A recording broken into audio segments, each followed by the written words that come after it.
Totally different pace today from yesterday. Yesterday was definitely not my usual content.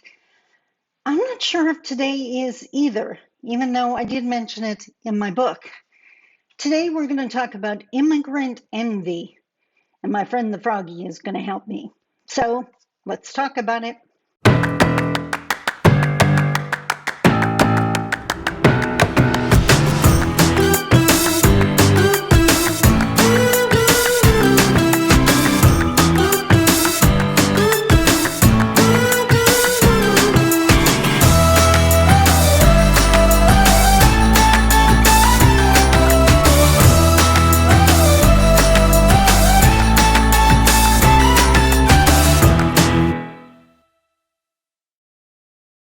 Bonjour. Mishko Paganon Quainadishnakas Mangdodam. Hi, everybody. My name is Sandy Boucher. I'm Red Thunderbolt Woman of the Loon Clan, a proud member of Seine River First Nation in Treaty 3 territory in Northern Ontario. And as promised, today I wanted to talk about what I call immigrant envy. Now, the first time I spoke about this was in my book, The Path, which is my third book. If you want to track that down, you can go to my website or amazon.ca. But what I was talking about, let me explain myself, and I pray that people watch this video before they jump into my comments. What I was talking about is I have met so many new Canadians, newcomers, foreign students, a whole bunch of people from other countries, totally different cultural backgrounds, maybe religions that aren't as common here, whatever the case may be. And they come here and they face incredible challenges because of that. They have to learn whole new cultural norms. They're they have to learn a new language because their employer or the teachers for their children are speaking English or French if you've landed in Quebec, and they have to adjust to this. So, why would I envy these people? Well, as I explained in my book, it was because of what happens when they go home. If you've ever been around a personal trainer, like a physical fitness personal trainer, they often talk about your core and how you have to have that core muscle, because if you do, that's going to protect your back, that protects you from a lot of different aches and pains.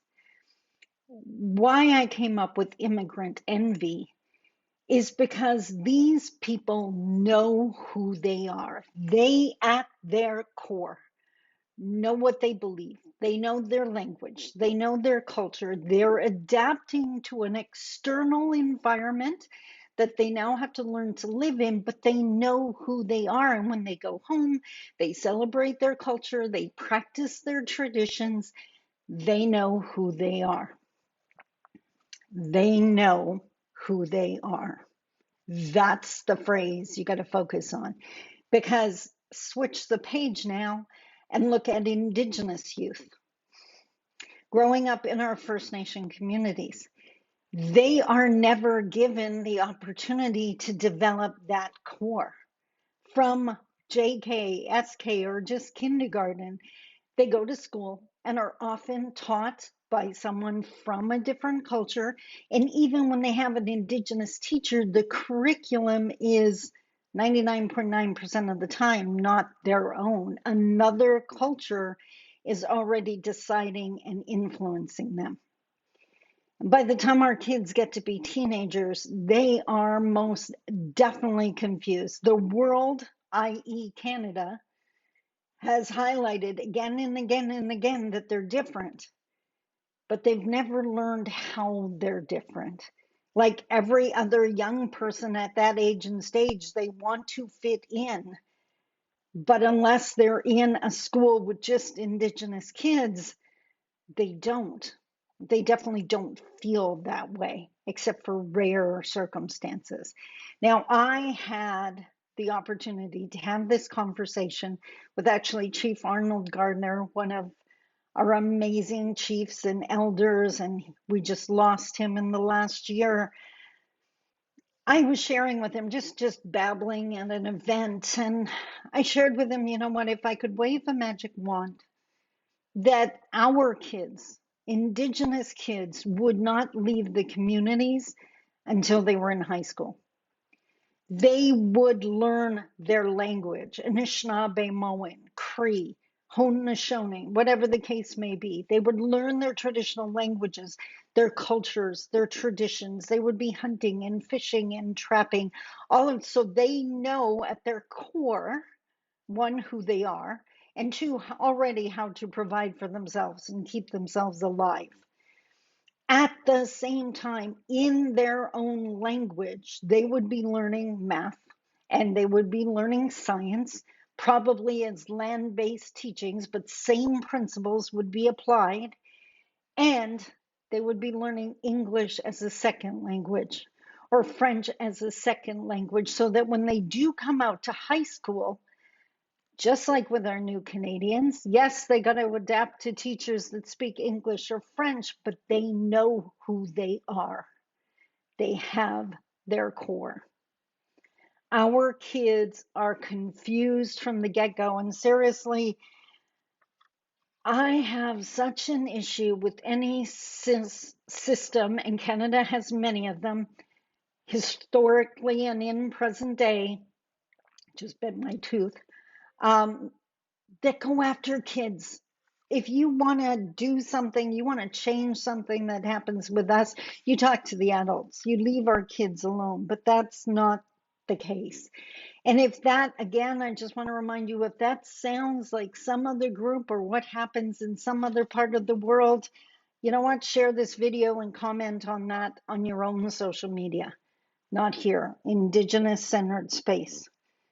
So, if in case you didn't realize it, what I'm talking about is decolonizing, which means, in the words of yet another elder, remembering who we were before the others came, remembering how we did things. And all those people that think, well, you can't survive like that. Do you know how many Indigenous people would benefit from knowing how to hunt and fish, rather than being solely dependent on social assistance because where they live has zero economic base? It's not because they don't want a job, there are no jobs.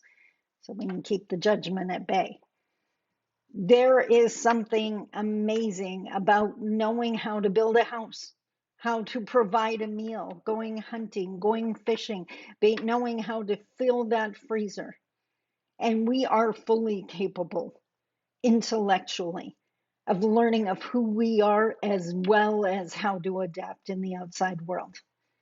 But up until now, because the influence has been non-Indigenous, the focus has been on how to function in non-Indigenous Canada. And it's still that way. We're wondering why Indigenous youth still struggle, why Indigenous adults still struggle. We need the opportunity to build our core. Or you're going to do it like I did, do it backwards, have to unpack all that stuff, decolonizing your life and your practices.